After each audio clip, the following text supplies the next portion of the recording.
Let's take a look at the polling aggregates across those 7 key battlegrounds that we've been talking about, right? In your Sun Belt, you see a little bit more red than blue. In fact, there is no blue in the Sun Belt, but again, it's way too close to call. Trump by 3 in Arizona, 2 in Georgia, 1 in North Carolina, a tie in Nevada. Come over to those Great Lakes and a little bit more blue here, but look at this, just a point in Michigan, less than a point. When you're breaking out this symbol, Jessica, the less than, you know how close the race is. And then, of course, in Pennsylvania, all important Pennsylvania, tied, T-I-E-D.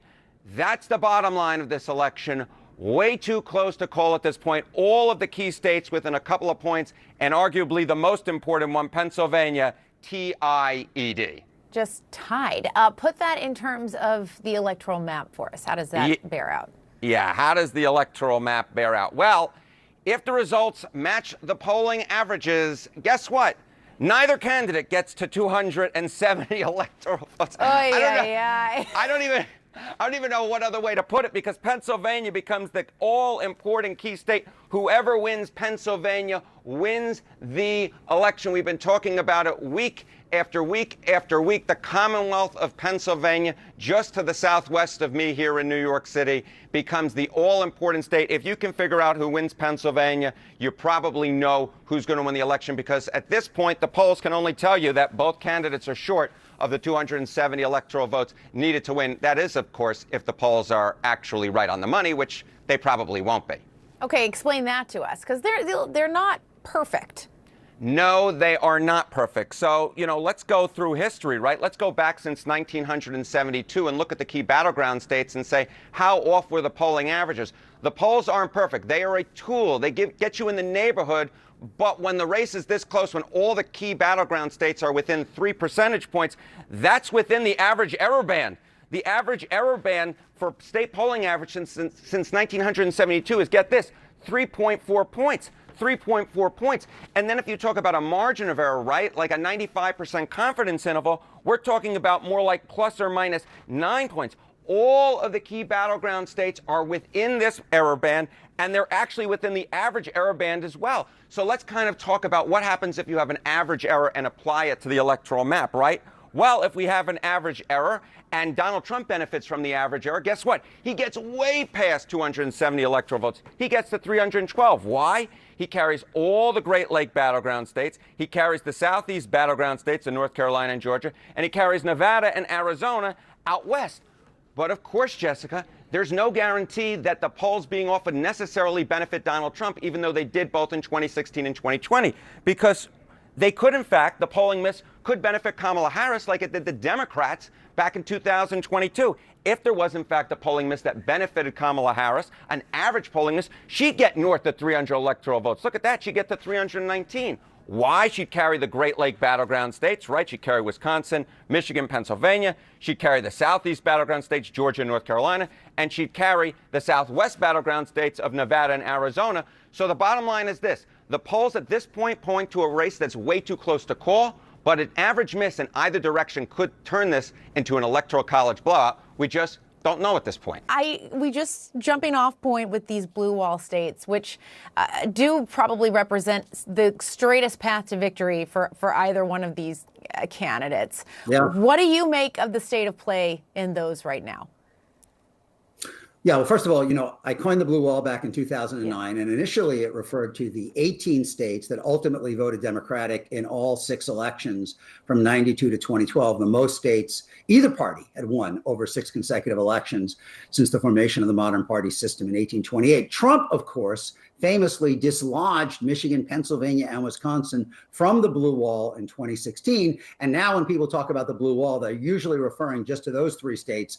So in my mind, it's kind of the bricks that fell out of the wall have become the wall. Now, what's really important is that since 2016, Democrats have regained the initiative in those 3 states. I think the evidence is that the counter mobilization or the backlash to Trump has been more powerful than the mobilization that Trump effectuated in Michigan, Pennsylvania, and Wisconsin. The Democrats won the governorships in all 3 in 2018. They won them again by more in 2022. They flipped 3 state legislative chambers. They hold 5 of the 6 U.S. senators. And of course, Biden won all 3 in 2020 by a combined 260,000 votes. The difference is that inflation in particular, I think, creates a tougher environment for them. But given what's happening in the national numbers, Jessica, where the erosion that Democrats are seeing relative to 2020 is primarily among non-white voters, and Harris is largely holding Biden's support among white voters, which was higher than Clinton's 4 years earlier. Clearly, I think these three states that are predominantly white and older, paradoxically, are considered the safer path for her at this point than the Sunbelt states that are younger and more diverse. That's so interesting you bring up that point, because in talking with people, you kind of remind them that conventional wisdom that we've all held true for a long time, a lot of it in so many ways is getting turned weirdly upside down in this race if it ends up shaking out in the final result. One of them being, to your point, Harris's strength with white voters, and maybe Trump's, gaining and strength with voters of color, especially in cities, which is an interesting dynamic.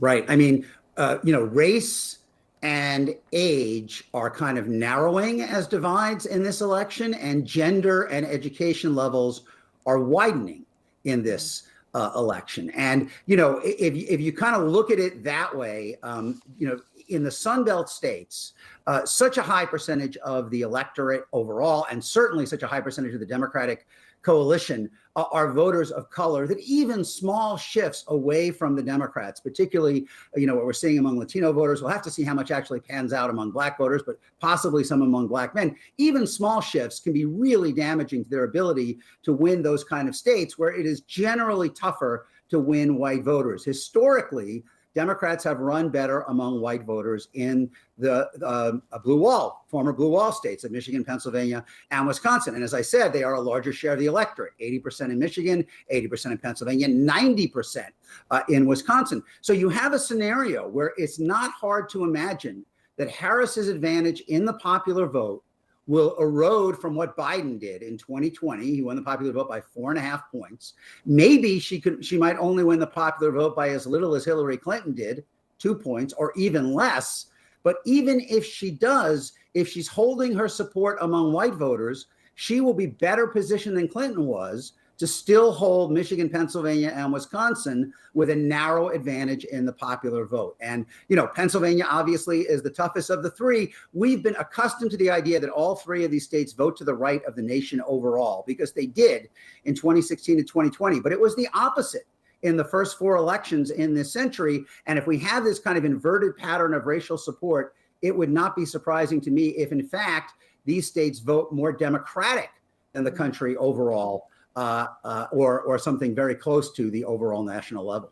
Yeah, it is. It's so interesting to kind of watch this emerge. The other thing you mentioned the gender gap, which we've talked a lot about, but we have still not seen Nikki Haley on the trail for Donald Trump. And she said she's waiting by the phone for his phone call, but we haven't seen her. And both campaigns, certainly the Harris campaign, has said they would love to pick up some of those Nikki Haley voters. And Trump would need them as well in some of these places. I'm thinking a lot about Pennsylvania and those collar counties. What do you make of him not bringing her out on the campaign trail? Because we're showing video right now of her with Dave McCormick, who is the Pennsylvania Senate candidate, Republican candidate in Pennsylvania. Well, I think it's kind of indicative of, first of all, it's a real signal of how Trump views the rest of the Republican Party at this point. When he was president the first time, he felt that he had to kind of make concessions to other power centers in the party. Now he feels like he has to make no concessions to anyone, and that, the party really, that he's broken the party, and broken their will to resist him on anything. It's a mistake. There's no other way to describe it. Haley type Republican voters, probably independents who lean Republican rather than people who identify as partisan Republicans, are the most logical place for Harris to grow relative to Biden in 2020. There are a lot of parts of the electorate you look at, young men, Latino men, maybe Black men, where she's probably going to struggle to match what Biden did and may lose a few points. Where can she offset that? The most logical place are these big, racially diverse, well-educated, populous inner suburbs around Philadelphia, Milwaukee, Detroit, Atlanta, and Phoenix. And, the Haley voters broadly described are, I think, a very attractive target for her. It is, I think if you look at, we've talked about this before, if you look at the 2022 election results in Michigan, Pennsylvania, Wisconsin, and also Arizona, they show you that Biden's performance in 2020 among white women with a college degree was not the ceiling for Democrats. After Dobbs, after January 6th, the Democratic gubernatorial candidates in those states did better among those women than Biden did 2 years earlier, all four of them. And Harris probably is going to have to do better among those women. Haley could help Trump, but Trump will not pick up the phone.